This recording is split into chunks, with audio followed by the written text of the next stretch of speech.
Moms with aspiration, moms are inspirations, moms in circulation, moms at their workstations. Mom, they make a nation. This is a mom nation. Hey moms, it's Katie and Beth here with More Than a Mom and my lovely co-host. Hello, I'm excited to be here today. I am super excited for this one as well, Beth. So moms, as you know, the More Than a Mom podcast is basically questions that come in anonymously from our group or from our following. And these mamas have questions that they don't necessarily want to post as themselves in a public forum. So what we do is we find different professionals or just real cool people that we know that happen to be experts or just really, really good at whatever topic it is that we're talking about. So please do us a favor. Please like, share, comment, follow us on whatever platform it is that you are listening to this on so that we can hear what you have to say. We want to know your feedback, your comments, your concerns. Send in your questions and maybe you'll get chosen for a future show. So today I'm pretty excited because this is actually our 12th episode, you guys. Woot woot. Super awesome. Right? It's going by so fast. But this particular topic, I think, probably hits a lot of the households. And that is when you have a toddler or a little, and you work from home or you just are trying to accomplish something from home. Sometimes it's just laundry and dishes, right? It's not even work necessarily. Yeah, that's so true. Right. But what are some different ways that we can keep our children entertained so that way we can not feel like we're ignoring them and get our things done too? So we brought into the conversation today the lovely Nicole Ostler. Say hello, Nicole. Hello, good morning. And Nicole, you work from home. I do. Tell us a little bit about you, what your day looks like, and what you do. It looks like a little bit of chaos some days, but I try and stay as organized as possible. I actually run two businesses. I am a chiropractic assistant, so I do billing for a chiropractor that I've worked for many years, but I also help run my family's home inspection business. So I do all the scheduling and ordering of things and such. So stay kind of busy with that. And then I run a household with my husband gone about 90% of the time. He's a wildland firefighter, so he's gone a lot. So I try and manage a little bit of everything all at one time. Yeah, sounds like it. Organized chaos, yes, would you say? Yeah, absolutely. So it sounds like there's, with the family business, probably especially, there's a lot of, phone time and probably some time when you just need to focus on what you're doing, get computer work done, that kind of thing. Am I right? Absolutely. Yes. So tell me a little bit. Now you have how many at home? You have two? Two boys. And their ages? What's that? Their ages? 5 and 3. Oh boy. So rambunctious because they're boys too, right? Absolutely. They want to jump on the bed when you're having a phone call with somebody. So I'm like, no, you can't do that. And it's only when you're having a phone call with somebody, right? Absolutely. When it's like crickets, it's like, oh, well, where are the kids? Because I don't know where the hell they're at either. Oh, hashtag mom life. Right. So tell us a little bit about it. Beth and I were talking about this topic a couple of days ago, and she said immediately, who comes to mind that is amazing at this is Nicole Ostler. So tell us just what you do to be amazing. Well, thank you, first of all, because I some days think that I suck at life. And I think we all, as moms, are like, okay, are we really doing this right? Because sometimes you just go bananas. But honestly, I just try and stay organized as best as possible. My kids have, they go to like a Montessori style school. They've gone since they were really little, but they go off and on. So they're only there for like a half day and whatnot.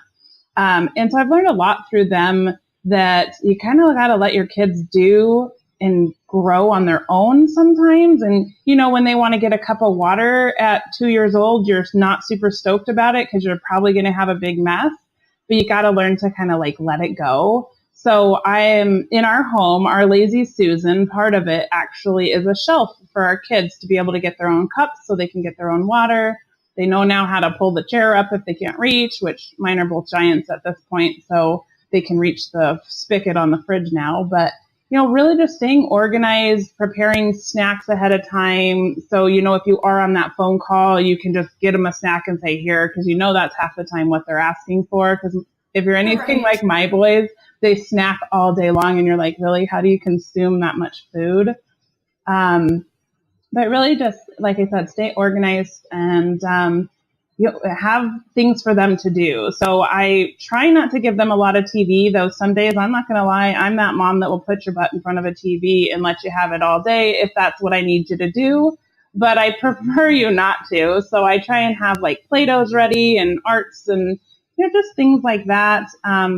Most importantly, they need the attention from you. So I also try to, at lunchtime, just as if I were at the office, I would take my lunch, like clock out, go and eat with my kids, enjoy a few, minutes with them, and give them that time that they need.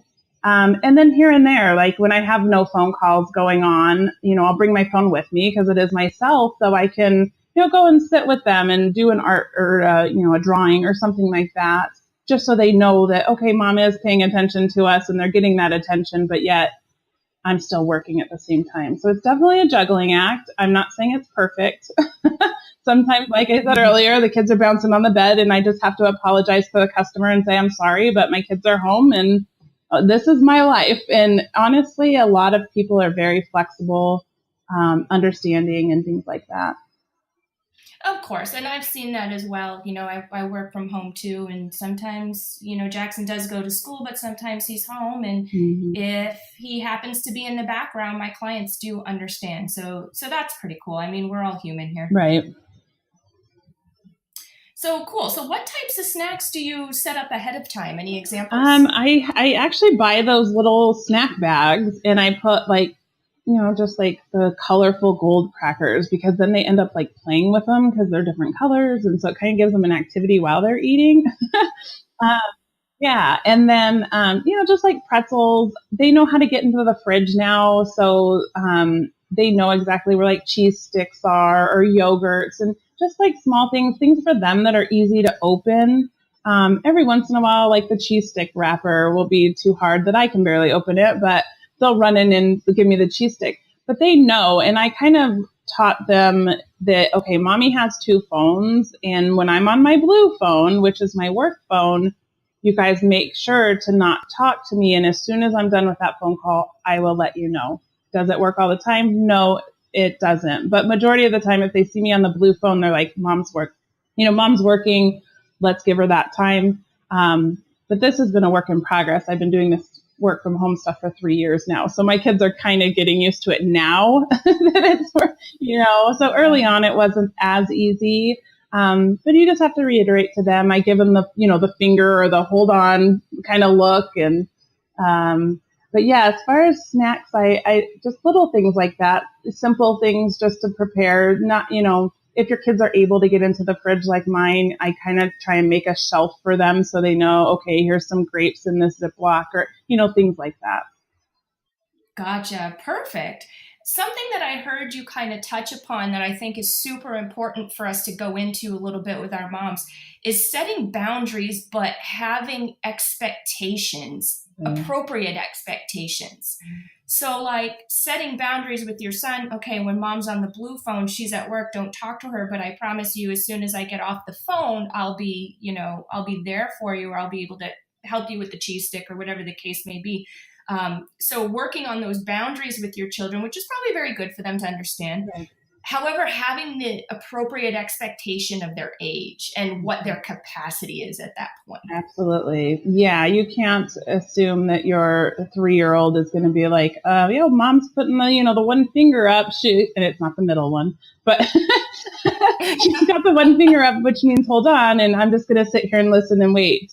Like, no, it doesn't always work well that way. It's like, I need your attention now. And if that happens, like I said, I usually sometimes we'll escort them. I've had to escort them out of the room. I've had to hide in closets before. So this is not like a perfect science. Um, but yeah, if they know also, sometimes my desk is actually in my master bedroom. So if I have the door locked, they know that if that door is locked, that means I'm on a serious phone call and I cannot be interrupted.